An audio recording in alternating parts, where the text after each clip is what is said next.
Bismillah ar-Rahman ar-Rahim. Assalamu alaikum wa rahmatullahi ta'ala wa barakatuh. Je présente dans cette vidéo la troisième partie de la méthodologie de recherche, les recherches qualitatives et quantitatives. Quelles sont les différences, quelles sont les similitudes, avec des exemples et une étude de cas à la fin de cette présentation. Le plan de la quatrième partie,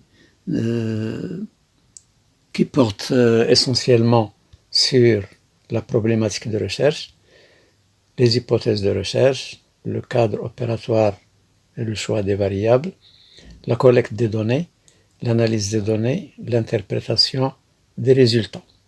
Inch'Allah, je vais faire cette vidéo après. La recherche qualitative est une méthode exploratoire qui vise à décrire le phénomène étudié, comprendre le comportement humain et les raisons relatives à ce comportement. Les informations recueillies sont analysées sur la base de l'interprétation et la description souvent nominale.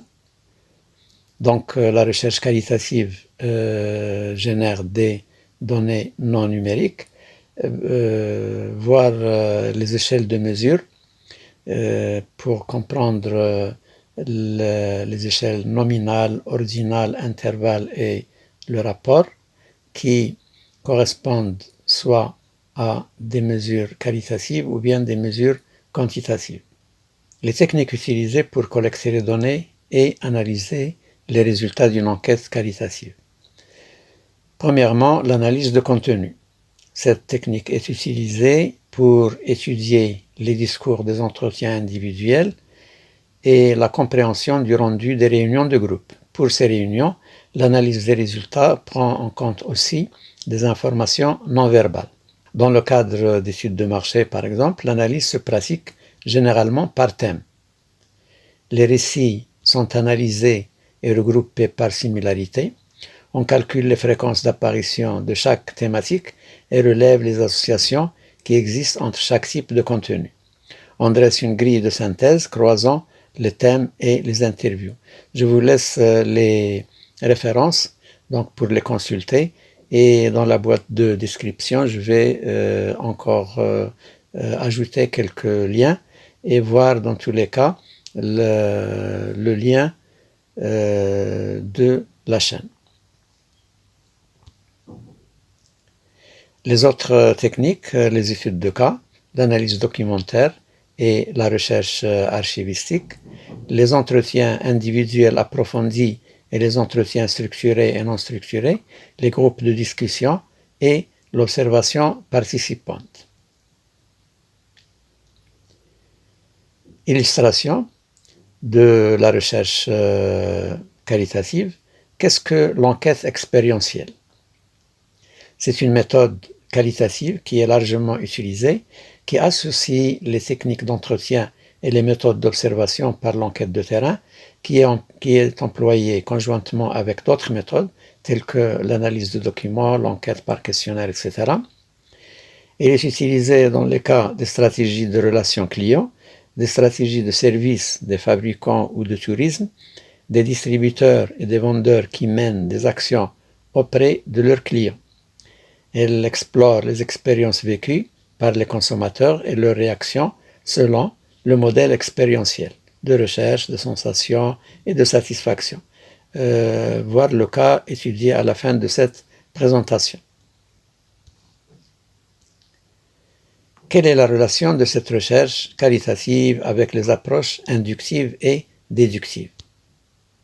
L'enquête expérientielle repose sur la méthodologie inductive, basée sur une exploration pratique et où l'information est obtenue directement par l'observation et l'enquête de terrain auprès des clients. Cette méthodologie inductive se déroule comme suit. D'abord, la conception du cadre de la recherche et l'identification des objectifs, la phase d'exploration pour créer les données, la collecte de l'information sur le terrain, interview ou observation, l'analyse des résultats et la formulation des hypothèses, et la validation des données. L'approche inductive est différente de l'approche déductive qui suit un processus inverse. Voir la vidéo 391 sur ces deux approches. Premièrement, la méthode inductive répond aux règles scientifiques et est capable de générer des théories. L'enquête qualitative combine l'observation sur le terrain et la théorie. Les renseignements obtenus par enquête sont plus près de la réalité, plus précis et plus valides que les hypothèses seules. Quant à l'approche déductive, elle est basée sur une théorie, puis sur des hypothèses que le chercheur vérifie par l'observation lors de la phase de l'enquête sur le terrain, en vue de démontrer empiriquement la validité de ces hypothèses. Voir la référence. La recherche qualitative est souvent considérée comme un précurseur de la recherche quantitative, en ce sens qu'elle est souvent utilisée pour générer des pistes et des idées utilisées pour formuler des hypothèses réalistes qui pourront être testées en détail et analysées mathématiquement avec des méthodes classiques de recherche quantitative. Deuxièmement, la recherche quantitative. La recherche quantitative est la méthode expérimentale standard de la plupart des disciplines scientifiques. Elle est utilisée en sciences physiques, en sciences sociales, sciences de l'éducation et de l'économie, etc. Elle consiste à générer une hypothèse à être prouvée ou réfutée. Cette hypothèse doit être démontrable et est à la base sur laquelle toute l'expérience est conçue et structurée. Voir la référence structuration et conception de la recherche quantitative sur explorable.com.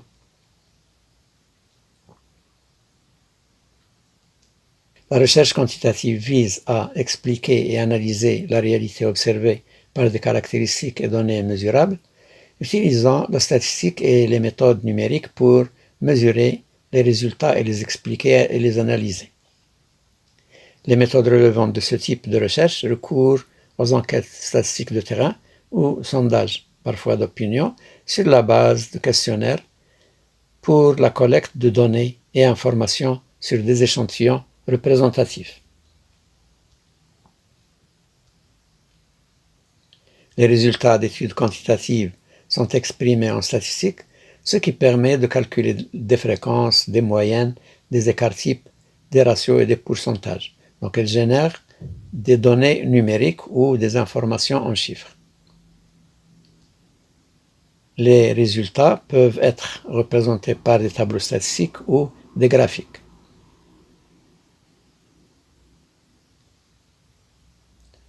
Les études qualitatives diffèrent des études quantitatives, soit selon la nature du concept ou de la méthodologie de recherche pour obtenir les résultats souhaités. Pour choisir entre elles, il faut étudier plusieurs facteurs afin de faire les bons choix, apporter une bonne réponse à la problématique de départ et répondre à la question: est-ce qu'on cherche plusieurs réalités, constatations à comprendre à travers l'interrogation de plusieurs personnes, ou bien on cherche une seule réalité à quantifier par des données chiffrées objectives?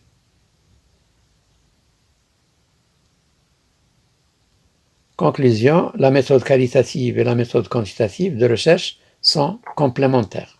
Certaines études combinent ces deux méthodes.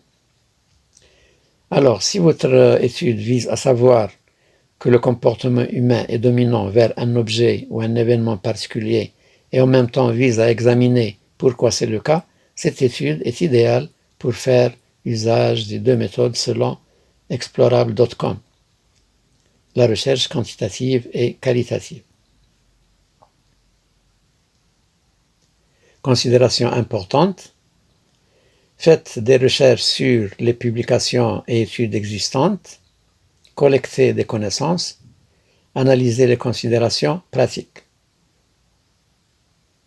Illustration de la méthode de recherche.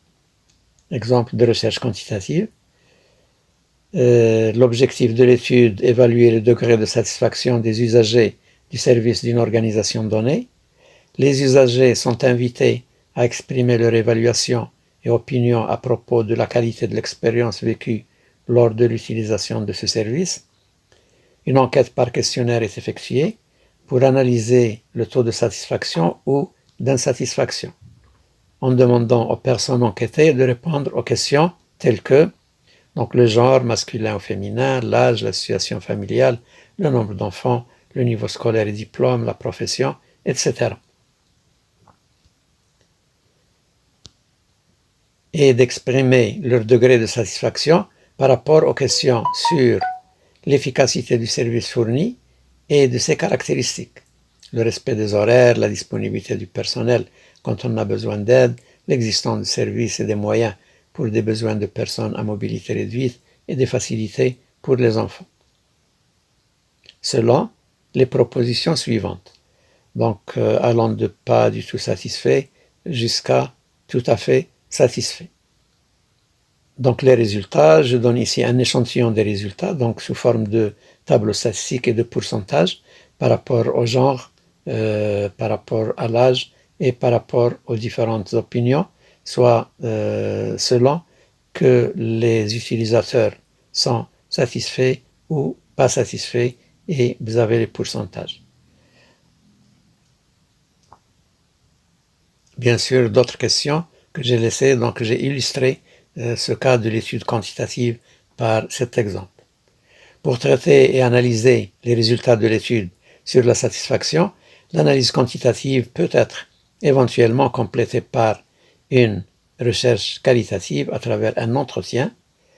Les résultats seraient présentés sous une forme plus descriptive des interprétations et des expériences des usagers et leur signification par rapport à la satisfaction de l'expérience, de la qualité du service, le timing, la propreté et l'efficacité des moyens utilisés. Donc je vous remercie pour votre attention et à la prochaine vidéo, Inch'Allah.